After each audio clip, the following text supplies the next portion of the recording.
It's time for Overcoming Hurdles, but this time it's in the GMT kitchen. He's a celebrated Fort Worth chef and restaurateur behind some of the city's favorite spots. But what you may not know is that his path to culinary success started with a personal challenge, actually, dyslexia. And here to share his story and show us how to make a summer fresh recipe is Chef Marcus Paslay, owner and executive chef for From Scratch Hospitality. Good morning to you. Good morning, Erin. Thank you.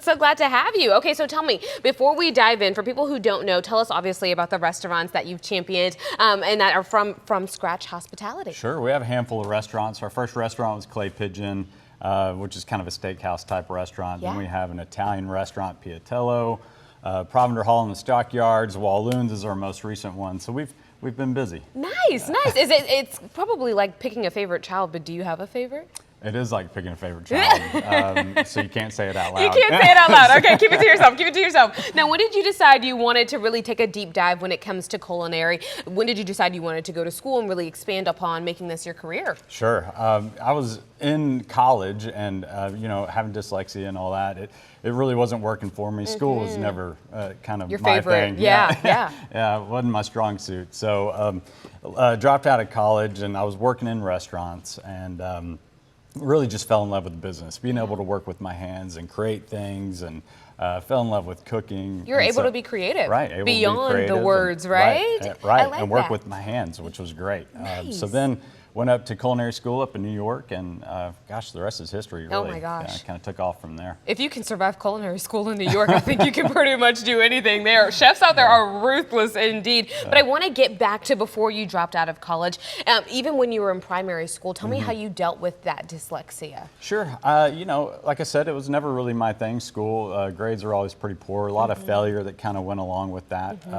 But we had great resources, great parents, great teachers, great people along the way that really helped me out and gave me a hand up. Yeah, so kept your confidence high, especially I can only imagine how difficult it is as a child to see maybe your grades not doing as well or not be doing as well as the people around you, and I'm sure that is very debilitating, and so the fact that you were able to find something that really works for you is amazing. Yeah, it can be a struggle, but it can also develop some strengths as well. Exactly. A lot of determination, a lot of grit, a lot of resilience, so that can be beneficial later on. There you go. There you go. All right. Well, dyslexia aside, we're going to be making something fabulous today. Yeah. So tell me what we're making. So we've got panzanella salad. So it's an Italian salad, very summer, a lot of bright, colorful ingredients. Yes, indeed. Really flavorful, really simple. Great for a hot day when you're grilling outside or whatever. So if you want to, can you chop up some stuff? Yeah, sure. Let's try. All right. What's this, some mint? That's the basil and mint. Oh, okay. I got it half right. And you want to do it? Let me reach across you real quick. Do I know this correctly? I've watched a Food Network show a time or two. I know you're supposed to roll it, right? Yeah, roll it up and then just give it a chop. Okay, give her a little chopski. So we've got some watermelon, which is not traditional, but we like to throw it in there anyway because it adds a little sweetness. Some heirloom tomato. Yum, love tomatoes. We've got some cucumber. Little red onion here. And then we just kind of mix all that together, season it with a little salt and pepper. Yeah. And then olive oil. Very nice. I hope I'm over here chopping this correctly. Great. You're doing perfect. You can, and that's something you can rip up with your hands. You can chop it with a knife. There's no real rules to it. I appreciate you. That's perfect. Throw it in. Here we go. Here we go. I'm like, like you're a professional. I try my best. I do what I can. If the TV thing doesn't work out, let me know. Hey, you need a sous chef? Yeah, we can make something happen. Look, I even left the stem out, okay? I know what I'm doing a little bit. All right, we give that a nice toss. Give that all a nice toss with the balsamic and the olive oil and the salt, the pepper.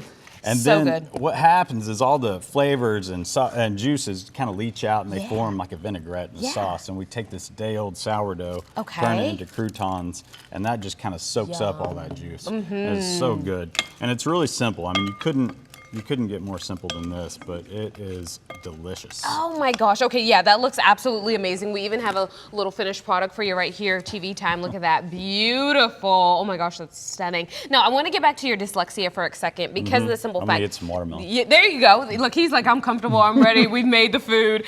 Let's talk about how you're helping other kids, though, when it comes to the dyslexia. You know what it's like. You know what it's like to have gone through that, and now you're helping other children who are going through the same thing. Yeah, my wife Emily and I, we started the Paslay Foundation in 2020. And basically what we do is we throw a big party once a year, every year, at our restaurant, Clay Pigeon.